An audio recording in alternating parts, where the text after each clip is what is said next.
الرحمن الرحیم ان الحمد للہ نحمده ونستعینه ونستغفره من يهده اللہ فلا مضل له ومن يضلل فلا هادی له واشهد ان لا الہ الا اللہ وحدہ لا شریک له واشهد ان سیدنا ونبینا وحبیبنا وشفیعنا وقرۃ اعیننا محمدا عبدہ ورسولہ صلی اللہ تبارک و تعالی علیہ وعلی آلہ واصحابہ وازواجہ وذریتہ وبارک وسلم تسلیما کثیرا اما بعد فاعوذ باللہ من الشیطان الرجیم بسم اللہ الرحمن الرحیم من کان یرید حرث الآخرہ نزد له فی حرثہ ومن کان یرید حرث الدنیا نؤتہ منہا وما له في الآخرة من نصیب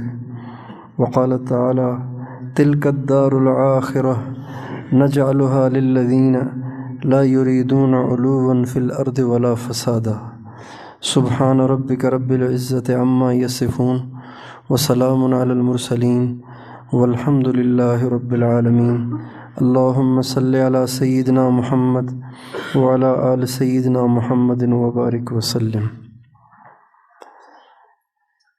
میرے محترم بھائی اور دوستو،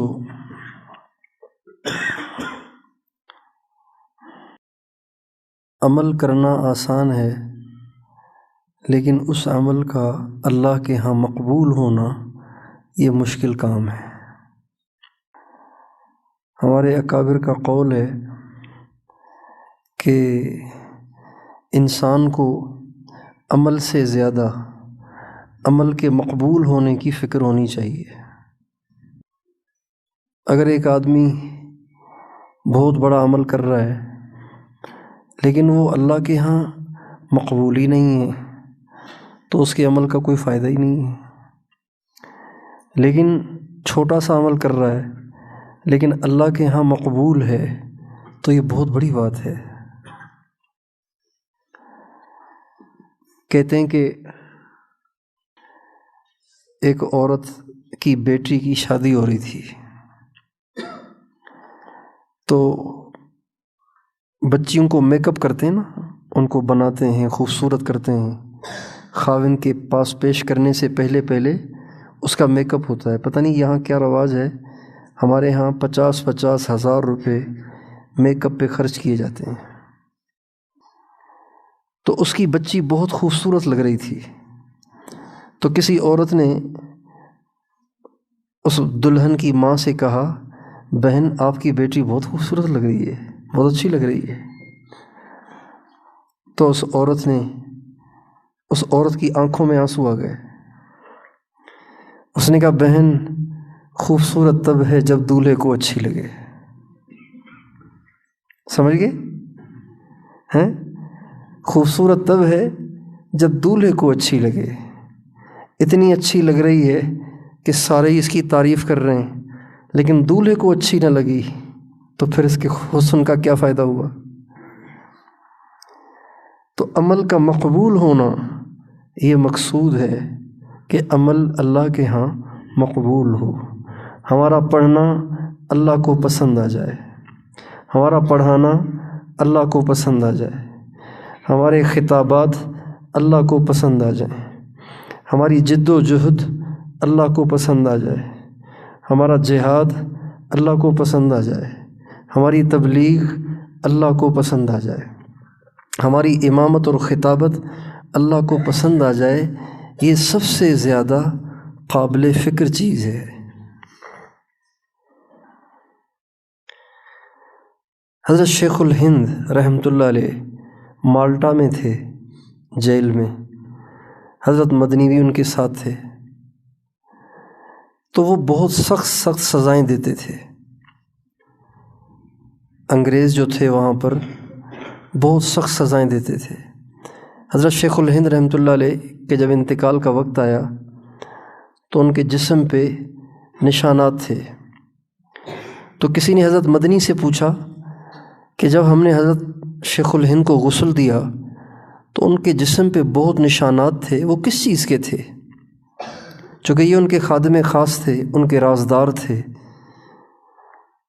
تو حضرت مدنی رحمۃ اللہ علیہ فرمانے لگے جب ہم مالٹا جیل میں تھے تو انگریز شیخ الہند کو تہہ خانے میں لے جاتے تھے اور وہاں جا کر لوہے کو گرم کر کے ان کے جسم پہ داغ دیتے تھے اور کہتے تھے انگریز کی دشمنی چھوڑ دو، ہم تمہیں آزاد کر دیں گے۔ تو حضرت شیخ الہند رحمۃ اللہ علیہ فرماتے تھے تم اگر میرے جسم کی کھال بھی اتار دو تب بھی میں انگریز کی دشمنی نہیں چھوڑ سکتا، اس لیے وہ روزانہ ان کو داغ دیتے تھے، یہ اس کے نشانات تھے۔ تو اتنی سخت تکلیفوں میں حضرت شیخ الہند نے اور ان کے ساتھ جو دوسرے علماء تھے، حضرت مولانا عزیر گل صاحب، شیخ الاسلام، شیخ العرب والعجم، مولانا سید حسین احمد مدنی، یہ سب حضرات وہاں مالٹا جیل میں تھے۔ بڑی شدید تکلیفوں سے ان کو گزارا گیا۔ ایک دن معلوم ہوا کہ انگریز نے فیصلہ کیا ہے کہ ان سارے قیدیوں کو پھانسی دی جائے، سولی چڑھایا جائے، ان کو ختم کیا جائے، سزائے موت ان کو سنائی گئی۔ تو حضرت مدنی بہت خوش ہوئے، واہ واہ مزے ہو گئے، جان چھوٹ جائے گی، روز روز کی تکلیف ہے، اس روز روز کی تکلیف سے جان چھوٹ جائے گی، شہید ہو کر مر جائیں گے پھر جنت میں جائیں گے۔ حضرت مدنی کو بہت خوشی ہوئی، سارے قیدیوں کو خوشی ہوئی۔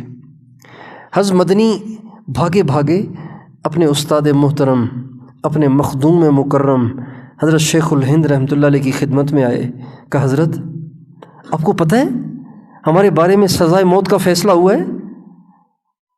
تو حضرت کی آنکھوں سے آنسو بہہ پڑے۔ تو حضرت شیخ الاسلام مدنی رحمۃ اللہ علیہ نے حضرت شیخ الہند کی خدمت میں عرض کیا، حضرت آپ کو خوشی نہیں ہوئی؟ شہادت کی خبر سے آپ کو خوشی نہیں ہوئی؟ تو کہا حسین احمد، خدا کبھی جان لے کر بھی مردود کر دیتا ہے، خدا کبھی جان لے کر بھی مردود کر دیتا ہے، اس بات سے ڈر رہا ہوں کہ آج سولی چڑھ بھی گئے، اگر اس نے مردود کر دیا تو کیا ہوگا۔ روتا اس بات پہ ہوں کہ اگر ہم سولی چڑھ بھی گئے، اگر ہمیں سزائے موت دی بھی گئی، مگر اس نے مردود کر دیا تو ہمارا کیا ہوگا؟ نہ ادھر کے رہے نہ ادھر کے رہے، نہ خدا ہی ملا نہ وصال صنم۔ اس لیے میرے دوستو، سب سے زیادہ اس بات کی فکر کرنے کی ضرورت ہے کہ ہم جو نیکی کر رہے ہیں، ہم جو پڑھ رہے ہیں، ہم جو پڑھا رہے ہیں، ہم جو دین کا کام کر رہے ہیں، یہ اللہ کے یہاں مقبول بھی تو ہو نا۔ مقبول ہی نہ ہوا تو کیا ہوگا؟ حضرت شیخ الحدیث مولانا محمد زکریا صاحب رحمۃ اللہ علیہ فرماتے ہیں کہ اگر وہ رد کرنے پہ آئے تو ابلیس کی لاکھوں سال کی عبادت کو رد کر دیتا ہے۔ ابلیس نے کتنے برس عبادت کی؟ 8 لاکھ برس عبادت کی ابلیس نے۔ شیخ شرف الدین یحییٰ منیری رحمۃ اللہ علیہ مجددین میں ان کا شمار ہوتا ہے۔ حضرت مولانا ابو الحسن علی ندوی رحمۃ اللہ علیہ نے ان کا نام مجددین میں لکھا ہے، جن کے ذریعے سے دین کی تجدید ہوئی، ان میں ان کا نام بھی لکھا ہے۔ ان کے مکتوبات میں لکھا ہوا ہے کہ شیطان نے، ابلیس نے 8 لاکھ برس عبادت کی، کتنا بڑا عرصہ ہے، اور 8000 برس اس نے اللہ تعالیٰ کے خصوصی دربار میں اعتکاف کیا۔ ابلیس نے 8 لاکھ سال عبادت کی، 8000 برس اللہ تعالیٰ کے خصوصی دربار میں اعتکاف کیا۔ رد کرنے پہ آئے تو لاکھوں سالوں کی عبادت کو رد کر دیتا ہے، قبول کرنے پہ آئے تو ساری زندگی جسم فروشی کرنے والی بدکارہ کہ کتے کو پانی پلانے کو قبول کر کے اس کو جنت دے دے۔ بے نیاز اتنا ہے کہ بلم بن باعور جو بنی اسرائیل کا سب سے زیادہ عبادت گزار تھا اس کو مردود کر دیتا ہے، اور مہربان اتنا ہے کہ ساری زندگی بدکاری اور فحشائی کی زندگی گزارنے والی کو اس نے قبول کر لیا۔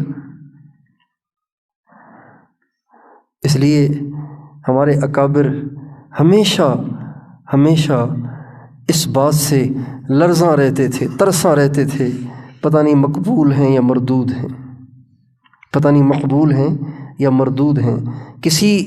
کوئی یہ دعویٰ نہیں کر سکتا کہ میں مقبول ہوں۔ حضرت مولانا الیاس صاحب رحمۃ اللہ علیہ جو مجدد تبلیغ ہیں، جن کے ذریعے سے اللہ تعالیٰ نے ساری دنیا میں ایک دین کی ہوا چلا دی، ایک دین کی بہار بھیج دی، جس کو ہم نے خود اپنی آنکھوں سے دنیا کے ملکوں میں جا کر مشاہدہ کیا۔ مولانا الیاس صاحب رحمۃ اللہ علیہ جب ان کے انتقال کا وقت قریب آیا اور وہ شدید بیمار تھے، ڈاکٹروں نے ان کو بات کرنے سے منع کر رکھا تھا، حضرت مفتی اعظم پاکستان مفتی شفیع صاحب ان کی عیادت کے لیے گئے۔ جب ان کی عیادت کے لیے گئے تو معلوم ہوا کہ ڈاکٹروں نے بولنے سے منع کیا ہے، تو وہ واپس آنے لگے۔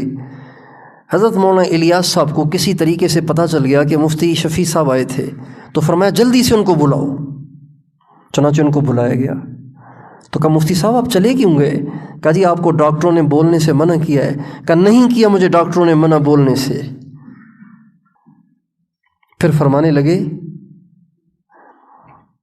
مفتی صاحب مجھے سب سے زیادہ خطرہ اس وقت اس بات کا ہے کہ میری جماعتیں دور دور تک پھیلتی چلی جا رہی ہیں اور میرا کام پھیل رہا ہے، اس کو علماء بھی قبول کر رہے ہیں، مشائخ بھی قبول کر رہے ہیں، عوام بھی قبول کر رہی ہے، اور اس کے بہت عجیب و غریب ثمرات مرتب ہو رہے ہیں۔ مجھے ڈر اس بات کا ہے کہ کہیں یہ اللہ پاک کی طرف سے استدراج تو نہیں ہے، کہیں یہ کوئی فتنہ تو نہیں ہے، تبلیغ کا کام کہیں فتنہ تو نہیں ہے، مجھے اس بات کا ڈر لگا ہوا ہے۔ حالانکہ مفتی اعظم ہند مفتی کفایت اللہ صاحب نے ان کے کام کو دیکھ کر سب سے پہلے ان کی تصدیق فرمائی اور فرمایا آپ جو کام کر رہے ہیں عین صحابہ کا کام ہے، یہ کام بالکل صحابہ ہی کا ہے۔ لیکن فرمانے لگے مجھے ڈر لگ رہا ہے کہ کہیں میرا یہ کام فتنہ تو نہیں ہے۔ تو مفتی شفیع صاحب عرض کرنے لگے حضرت یہ کام استدراج نہیں ہے، یہ کام فتنہ نہیں ہے۔ کہ اس کی دلیل دینا؟ کہ اس کی دلیل یہ ہے کہ جب کوئی کسی فتنے میں مبتلا ہوتا ہے تو اس کو اس فتنے کا ادراک اور شعور اور احساس نہیں ہوتا، وہ بے فکر ہوتا ہے۔ آپ کو جو ڈر لگا ہوا ہے، آپ کو جو خطرہ لاحق ہے کہ کہیں یہ استدراج اور فتنہ نہ ہو، یہی اس بات کی دلیل ہے کہ یہ استدراج اور فتنہ نہیں ہے۔ حضرت عمر رضی اللہ تعالی عنہ کی مقبولیت میں کوئی شک ہو سکتا ہے؟ کیوں بھائی؟ حضرت عمر کی مقبولیت میں کوئی شک ہو سکتا ہے؟ آپ علیہ السلام نے حضرت عمر سے فرمایا عمر ابلیس بھی تجھ سے ڈرتا ہے، جس راستے سے تو آتا ہے تو شیطان اپنا راستہ ہی بدل دیتا ہے۔ اور آپ نے فرمایا پچھلی قوموں میں کچھ ایسے لوگ ہوا کرتے تھے کہ جن کی زبانیں اللہ کی ترجمان ہوتی تھیں، میری امت میں اگر کوئی ایسا ہے جو اللہ کا ترجمان ہے تو وہ عمر ہے۔ اگر میرے بعد نبی ہوتا تو عمر ہوتا۔ ایک دفعہ حضرت حذیفہ رضی اللہ تعالیٰ عنہ کو بلایا، حضرت حذیفہ کو بلایا، حضرت حذیفہ سے کہا حذیفہ مجھے پتہ ہے کہ آپ کو نبی کریم صلی اللہ علیہ وسلم نے منافقین کے نام بتائے ہیں، مجھے پتہ ہے آپ کو حضور نے منافقین کے نام بتائے اور انہیں چھپانے کا بھی کہا ہے، لیکن حذیفہ میں آپ سے نام نہیں پوچھتا، مجھے صرف یہ بتاؤ کہ ان میں عمر کا نام ہے کہ نہیں ہے۔ کیا آج کسی عالم کو اپنے منافق ہونے کا اندیشہ ہے؟ کیا آج کسی عالم کو اپنے منافق ہونے کا ڈر ہے؟ اپنے مردود ہونے کا کیا ہمیں خطرہ لاحق ہے؟ اور یہ اہل حق کی ایک نشانی ہے کہ اہل حق ہمیشہ اپنے بارے میں ڈرتے رہتے ہیں۔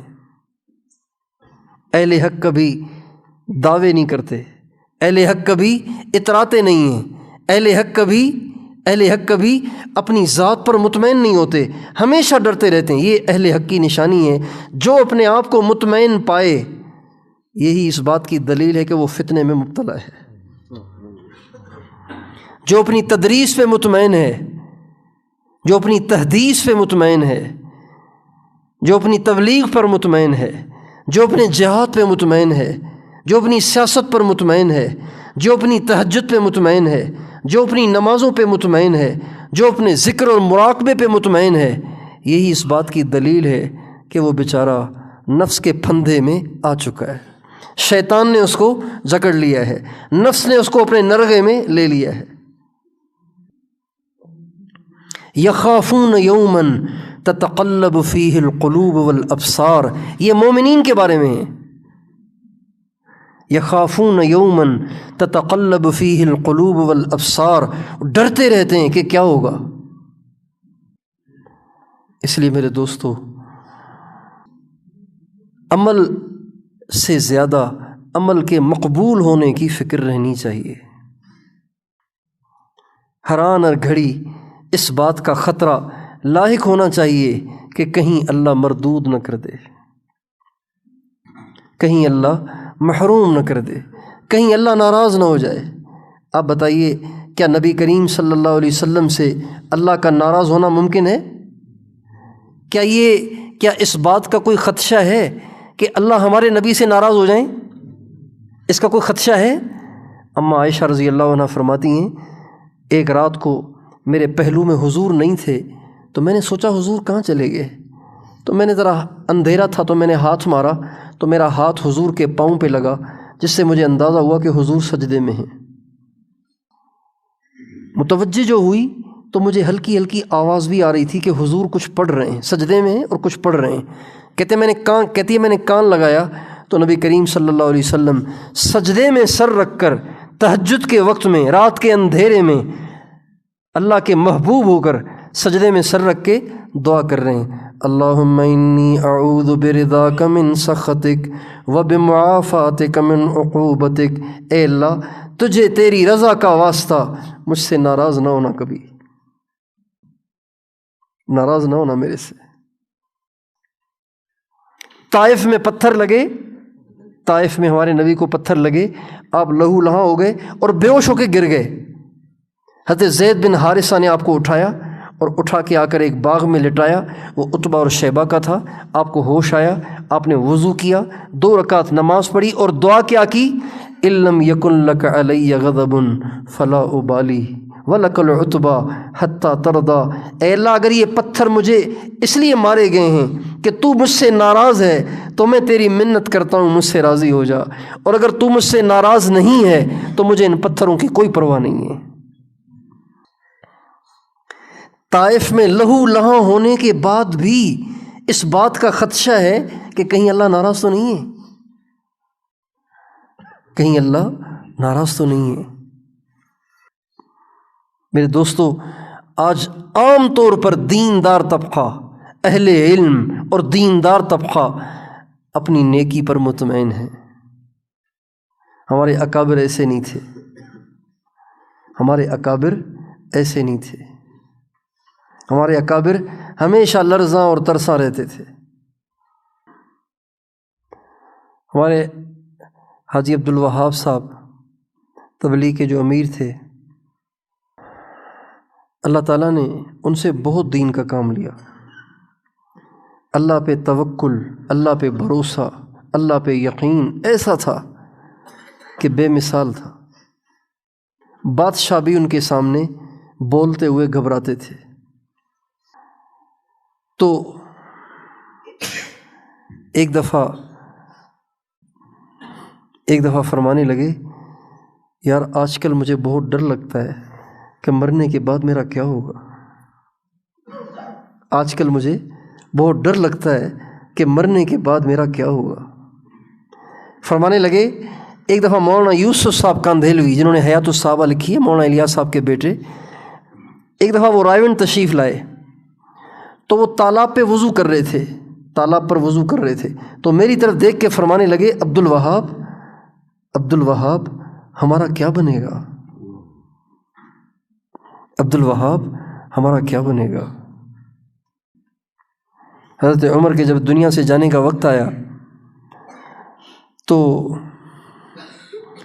ان کا سر حضرت عبداللہ ابن عمر ان کے بیٹے کی گود میں تھا۔ جب ان کو محسوس ہوا نا کہ اب ٹائم قریب ہے تو اپنے بیٹے سے فرمایا میرا سر مٹی میں ڈال دو، مٹی میں ڈال دو۔ تو بیٹے سے یہ ہو نہیں سکا، انہوں نے سر گود سے اٹھا کے اپنی پنڈلی پہ رکھ دیا۔ تو حضرت عمر نے ان کو جھڑک کر ڈانٹ کے فرمایا نہیں، مٹی میں ڈال دو۔ چنانچہ عبداللہ ابن عمر نے ان کے حکم کی تعمیل کرتے ہوئے حضرت عمر 22 لاکھ مربع میل کا بادشاہ آج بھی کفر ان سے لرزتا ہے اور کانپتا ہے، ان کے مبارک سر کو اٹھا کے زمین پہ ڈال دیا۔ تو کتابوں میں لکھا ہے اپنے گالوں کو، اپنے چہرے کو، اپنی داڑھی کو مٹی میں لوٹ پوٹ کرنے لگے، مٹی میں رگڑنے لگے اور عاجزی اور زاری کرنے لگے اور رونے لگے اور فرما رہے تھے ویلی وویل امی ان لم یغفر لی ربی، برباد ہو جاؤں گا میں بھی اور میری ماں بھی اگر آج اللہ نے مجھے معاف نہ کیا تو۔ آج کا طالب علم اس سے کیوں بے فکر ہے؟ آج کا ایک 4 مہینے والا اس سے کیوں بے فکر ہے؟ آج کا چند دن جہاد میں کفار سے لڑکے گزارنے والا کیوں اسے بے فکر ہے؟ آج کا ایک عالم کیوں اسے بے فکر ہے؟ آج کا ایک امام اور خطیب کیوں اسے بے فکر ہے؟ اس کو بھی اس بات کی فکر ہونی چاہیے۔ بات یہ ہے کہ جب انسان اللہ پاک کے قریب ہوتا چلا جاتا ہے نا، قریب ہوتا چلا جاتا ہے، قریب ہوتا چلا جاتا ہے، قریب ہوتا چلا جاتا ہے تو آخرت کی حقائق اس کے سامنے کھلتی چلی جاتی ہیں۔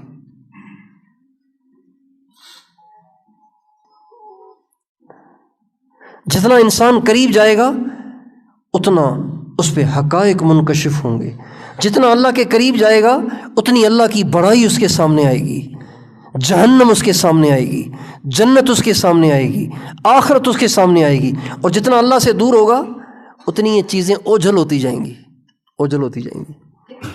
یہ ٹیبل ہے نا، اس ٹیبل کا جو ڈیزائن ہے نا، اس ٹیبل کا جو ڈیزائن ہے وہ آخر والے کو نظر نہیں آئے گا، آخر والے کو صرف پیلا رنگ نظر آئے گا، جو قریب آئے گا اس کو اس پر بنی ہوئی چھوٹی چھوٹی لکیریں بھی نظر آئیں گی، اس کا ڈیزائن نظر آئے گا۔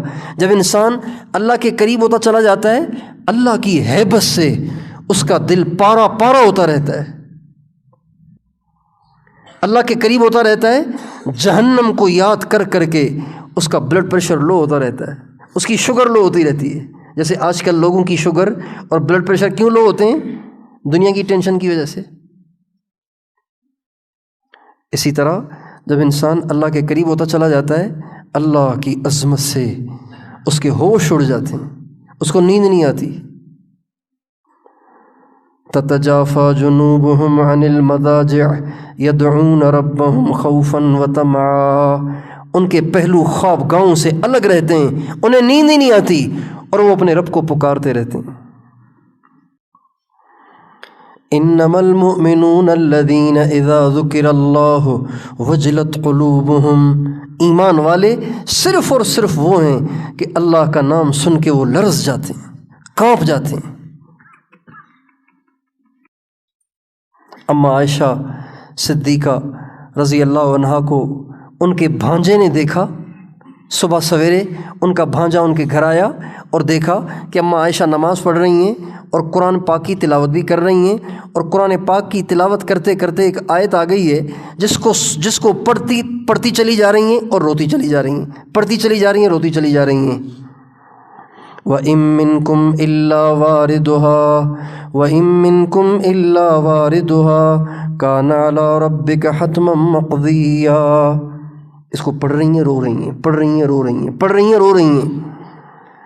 جب وہ بازار سے اپنے کام کاج کر کے واپس آئے تو دیکھا کہ اب بھی ویسے ہی اس کو پڑھ رہی ہیں اور رو رہی ہیں۔ آج کا ایک حافظ تراویح پڑھاتے ہوئے اس آیت سے کیسے گزر جاتا ہے پتہ بھی نہیں چلتا، نہ امام کو پتہ چلتا ہے کہ کیا پڑھا، نہ مقتدی کو پتہ چلتا ہے کہ کتنی بڑی آیت کے پاس سے گزر گیا۔ زرارہ ابن ابی اوفا قرآن پاک کی آیت پڑھی، فَإِذَا انشَقَّتِ السَّمَاءُ فَكَانَتْ وَرْدَةً كَالدِّهَانِ، آسمان پھٹ جائے گا، یہ کہہ کر چیخ ماری اور گر گئے، لوگ اٹھا کر گھر لائے۔ حضرت عمر نے ایک دفعہ فجر کی نماز میں سورہ یوسف کی تلاوت کی۔ حضرت عمر فجر کی نماز بہت لمبی پڑھاتے تھے اور قرآن پڑھتے تھے اور اس میں اتنا روتے تھے کہ آخری صفوں تک آواز جاتی تھی۔ بعض دفعہ قرآن پڑھتے پڑھتے روتے تھے اور روتے روتے گر جاتے تھے اور اٹھا کے گھر لے جائے جاتے تھے اور کئی دن گھر میں پڑے رہتے تھے، بیمار ہو جاتے تھے قرآن کی آیتیں پڑھ کر۔ جتنا انسان قریب ہوتا ہے اتنے اس پہ حقائق کھلتے چلے جاتے ہیں، جتنا قریب ہوتا ہے اتنے حقائق کھلتے چلے جاتے ہیں، جتنا قریب ہوتا ہے اتنی اس پر ہیبت طاری ہوتی چلی جاتی ہے۔ میرے دوستو، اہل علم اہل دین کے لیے بے فکری ان کے دین کی موت ہے۔ اہل علم اہل دین کے لیے بے فکری یہ ان کے دین کی موت ہے۔ اور یوں سمجھیں گویا یہ صحیح راستے کی علامت ہے کہ ہمارے اندر ڈر لگا رہے، ہمیں خوف طاری رہے، ہمیں یہ خطرہ لاحق رہے کہ کہیں اللہ مجھ سے ناراض نہ ہو جائے۔ جب ہم اپنے آپ کو بے فکر پائیں نا، بالکل بے فکر، کوئی ٹینشن ہی نہیں ہے، اپنی نمازیں بس ٹھیک ہے، جو نمازیں پڑھ رہے ہیں وہی کافی ہیں، جو پڑھ رہے ہیں پڑھا رہے ہیں بس وہی ٹھیک ہے، کافی ہے، بس جنت میں جانے کے لیے کافی ہے۔ جنت میں جانے کے لیے میں جو 8 سبق پڑھا رہا ہوں یہ کافی ہیں، 8 سبق، 9 سبق۔ مجھے ایک عالم ملے، کہنے لگے میں 17 سبق روزانہ پڑھاتا ہوں، 17 سبق روزانہ پڑھاتا ہوں، بس میں جو 17 سبق پڑھا رہا ہوں میرے جنت میں جانے کے لیے یہ کافی ہے۔ حضرت معاویہ رضی اللہ عنہ کے پاس حضرت زرار ابن زمرہ کنانی آئے، یہ حضرت علی کے اصحاب میں سے ہیں اور خاص اصحاب میں سے ہیں، زرار ابن زمرہ کنانی۔ حضرت معاویہ نے ان سے کہا، صف لی علی، علی کیسے تھے ذرا بتاؤ، علی کیسے تھے؟ آپ نے علی کے ساتھ بہت زمانہ گزارا ہے، علی کیسے تھے؟ کہنے لگے امیر المومنین میں کیا بتاؤں علی کیسے تھے۔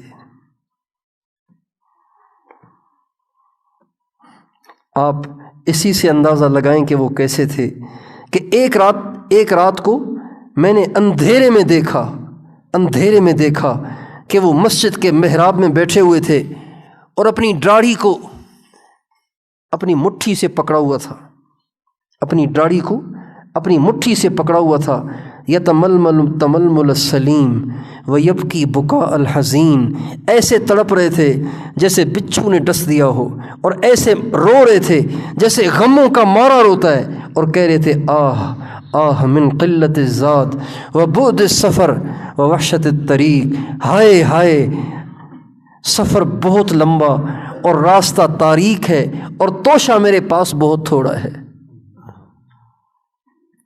یہ اہل حق کی علامت ہے، یہ اہل حق کی علامت ہے کہ وہ سب کچھ کر کے بھی کہتے ہیں ہائے کچھ نہیں کیا۔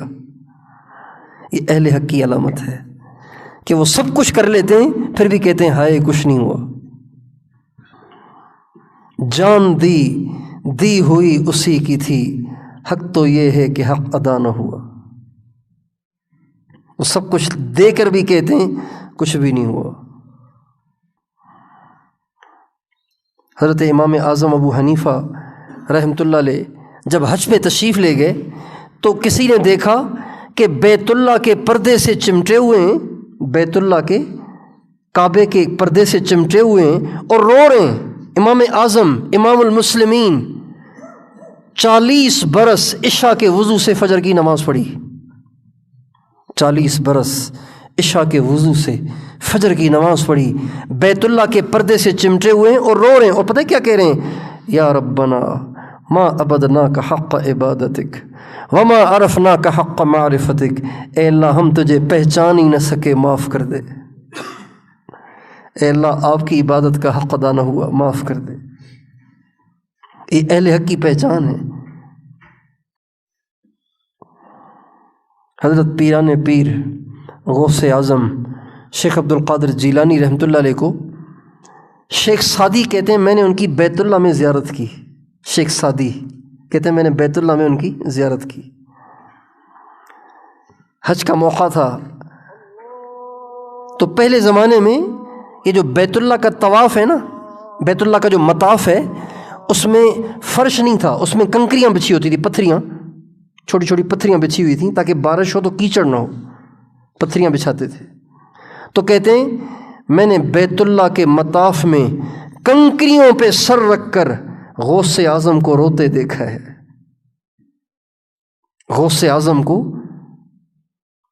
پیران پیر غوث اعظم قطب ربانی محبوب سبحانی شیخ عبد القادر جیلانی رحمۃ اللہ علیہ کو فرماتے ہیں میں نے مطاف کی پتھریوں پہ، کنکریوں پہ سر رکھ کر روتے دیکھا ہے، اور مطاف کی پتھریوں پہ سر رکھ کے رو رہے تھے اور فارسی میں ایک دعا پڑھ رہے تھے، من نہ گویم کہ طاعتم بپذیر قلم عفو بر گناہم کش۔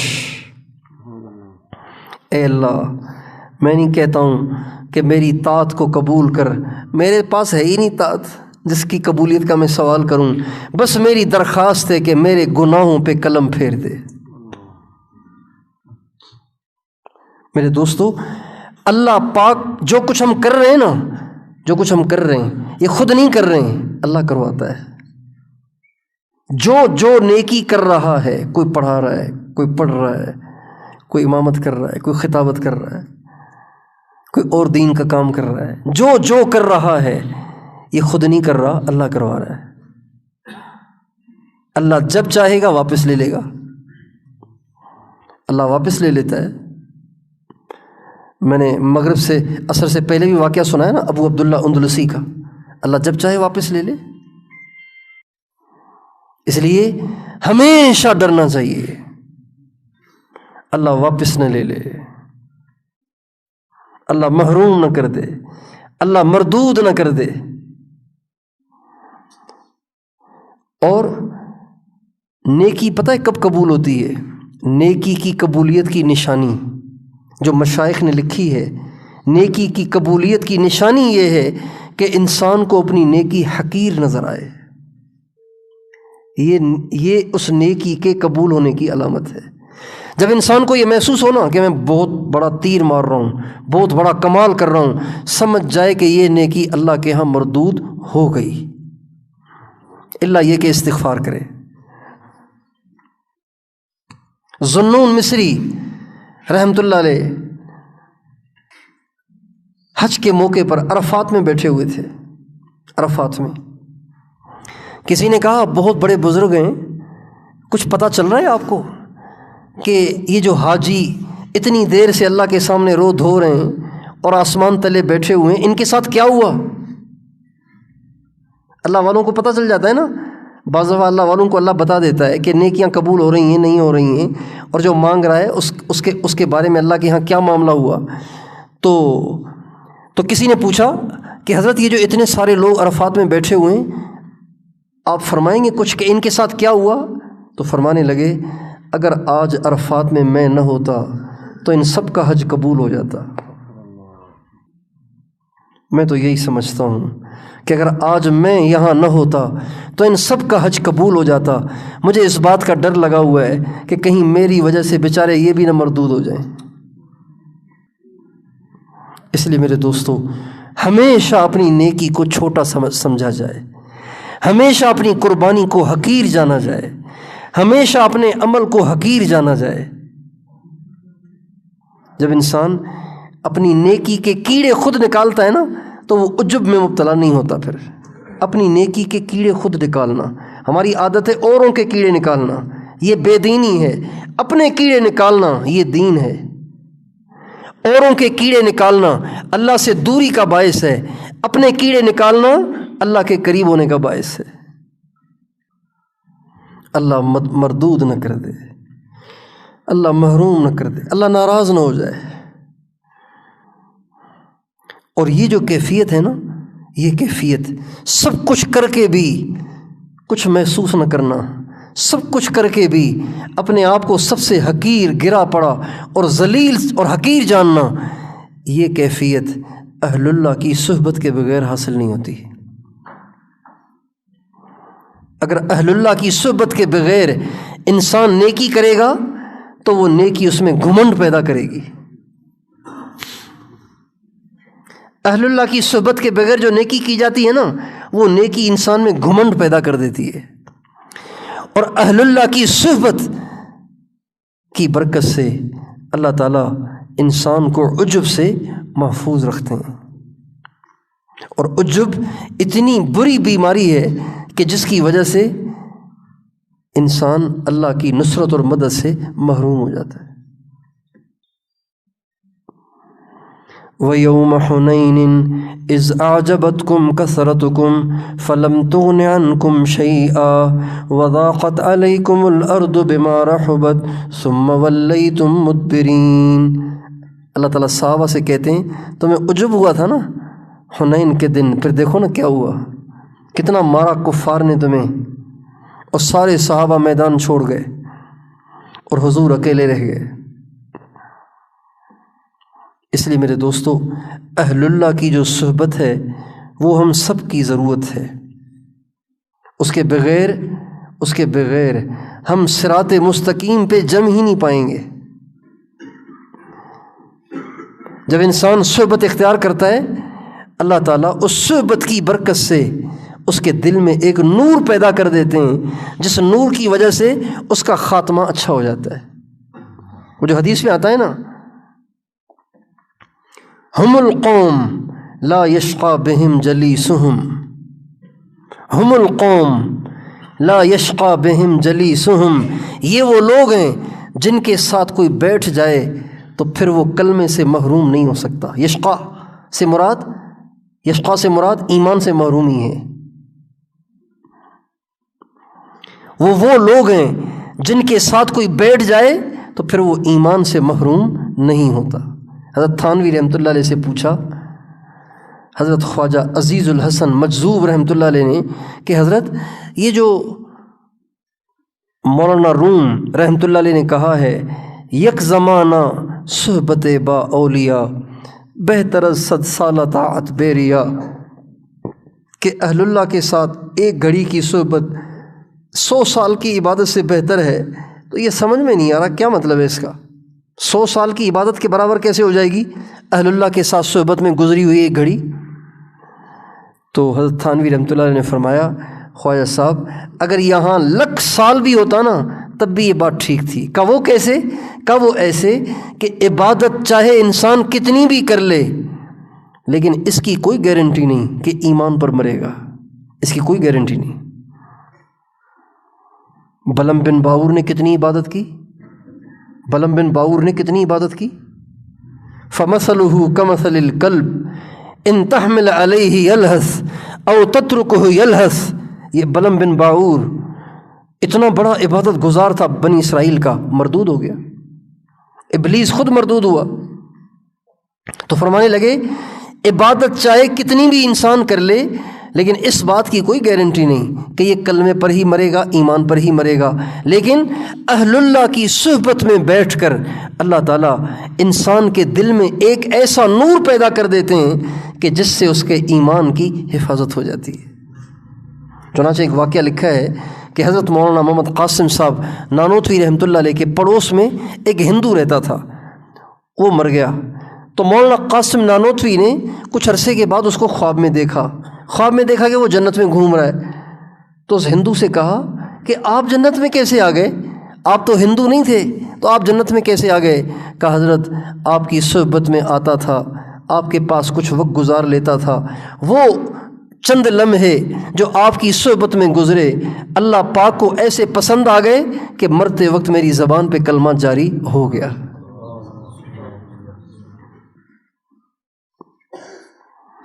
جب کلمہ جاری ہوا تو پچھلے گناہ معاف ہو گئے۔ التوبۃ تہدم ما کان قبلہا، الاسلام یہدم ما کان قبلہ۔ تو بھائیو، میں اور آپ اہل اللہ کے ساتھ صحبت کو اپنی ضرورت سمجھیں، جن کے دل میں اللہ کی محبت ہے۔ اہل اللہ کون ہے؟ حدیث میں اس کا بھی تذکرہ ہے۔ آپ علیہ السلام سے کسی نے پوچھا، آپ نے فرمایا الذین اذا رؤوا ذکر اللہ، وہ ہیں جب ان کو دیکھو تو اللہ یاد آ جائے۔ یہ اہل اللہ ہیں جن کی زندگی شریعت کے تابع ہو، سنت میں ڈھلی ہوئی ہو، اور وہ کبائر سے اجتناب کرتے ہوں، ان کی نگاہوں میں تاثیر اور نور ہو، ان کے الفاظ زندگی کو بدل دیتے ہوں۔ ایسے لوگ اہل اللہ ہیں۔ ایسے اہل اللہ کی صحبت ہماری اولین ضرورت ہے۔ آج دین کا کام کرنے والے اور دین کی محنت کرنے والے اور دین کے لیے جد و جہد کرنے والوں میں اہل اللہ کی صحبت کی کمی کی وجہ سے کتنے سارے مفاسد آ گئے ہیں۔ وہ دین کا کام کر رہے ہیں لیکن مفاسد آ گئے ہیں۔ غیبت، غلط بیانی، اعتراض، تمسخر، بدگمانی اور تتبع عورات، تنقید، تبصرے، عجب، کبر، بدنگاہی،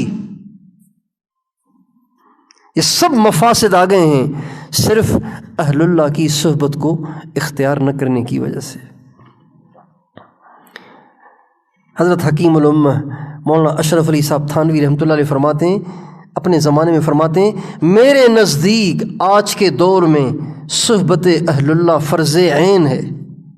یہ تھانوی کا ملفوظ لکھا ہوا ہے تحفۃ العلماء میں۔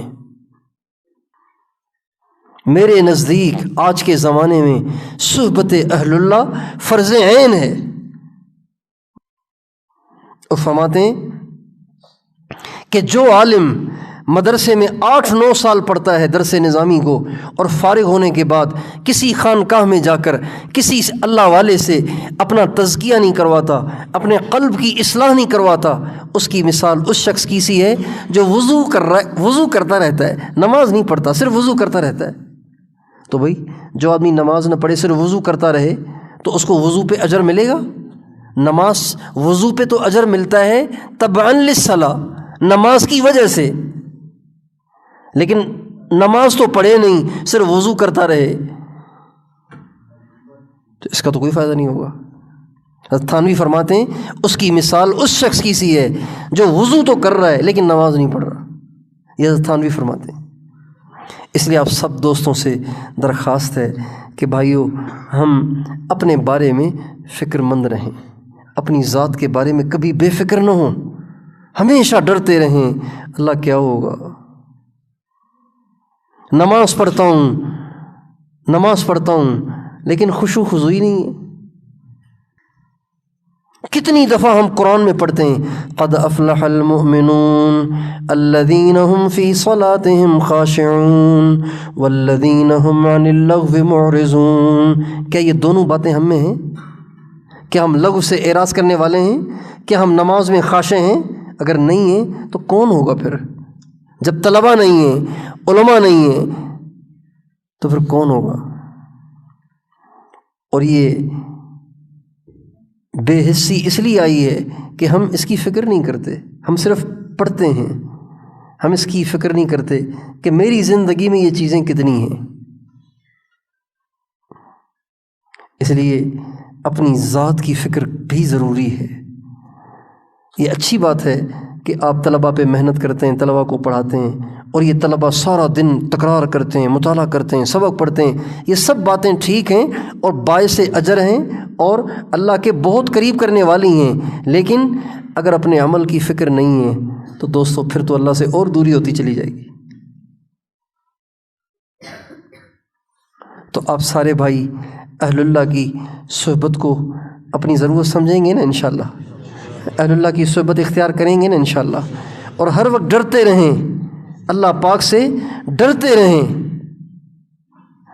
اللہم اجعلنی اخشاک کانی اراک ابدا، یہ ہمارے نبی کی دعا ہے، اے اللہ میں تجھ سے ایسے ڈروں گویا تجھے دیکھ رہا ہوں، اسألک مخافتا تحجزنی عن معاصیک، اے اللہ اپنا اتنا خوف عطا فرما کہ میں تیری نافرمانی سے بچ جاؤں، اتنا اللہ کا ڈر ہو، اتنی آخرت کی فکر ہو، اتنی جہنم اور جنت کی فکر ہو، اتنی قیامت کی پیشی کی فکر ہو۔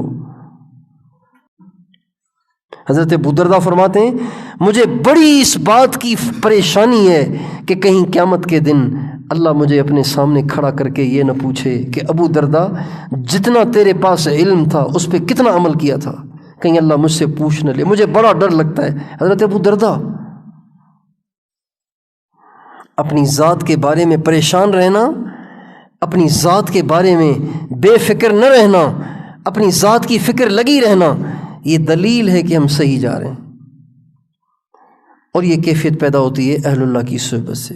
جب آدمی اہل اللہ کو دیکھتا ہے کہ وہ ہر وقت اللہ کی یاد میں رہتے ہیں اور اپنی غفلتیں نظر آتی ہیں، تو پھر انسان کو اپنا چھوٹا ہونا سمجھ میں آتا ہے کہ یار ہم تو کچھ بھی نہیں ہے، دیکھو نہیں کیسے اللہ کی یاد میں ڈوبے رہتے ہیں، کیسے اللہ کی یاد میں، اللہ کی محبت میں رہتے ہیں۔ اللہ تعالیٰ مجھے اور آپ کو عمل کرنے کی توفیق عطا فرمائے۔